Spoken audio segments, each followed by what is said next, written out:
বনে একটি খুব চালাক শিয়াল বাস করত। একদিন শিয়ালটির খুব খিদে পেল, কিন্তু সে শিকার করার মতো কিছুই খুঁজে পাচ্ছিল না।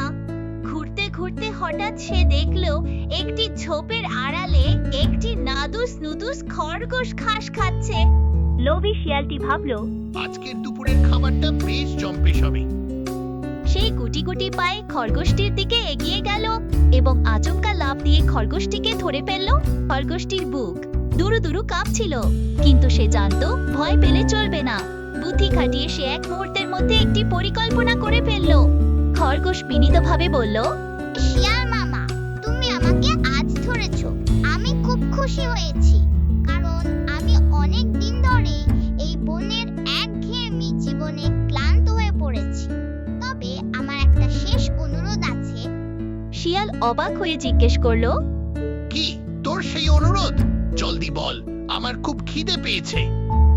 খরগোশ বিনীতভাবে বলল, দেখো মামা, আমার গায়ের চামড়া অনেক শক্ত। তুমি যদি এই অবস্থায় আমাকে খাও, তবে তোমার দাঁত ভেঙে যেতে পারে। তার চেয়ে ভালো হয় তুমি যদি আমাকে কিছুক্ষণ রোদে রেখে দাও। রোদে থাকলে আমার শরীর নরম হবে, তখন তুমি আরাম করে খেতে পারবে। লোভী শিয়াল ভাবলো, খরগোশ ঠিকই বলছে। সে নরম মাংস খাওয়ার লোভে খরগোশটিকে ছেড়ে দিয়ে রোদে রেখে দিল এবং নিজে পাশের একটি গাছের ছায়ায় গিয়ে আরাম করতে লাগলো।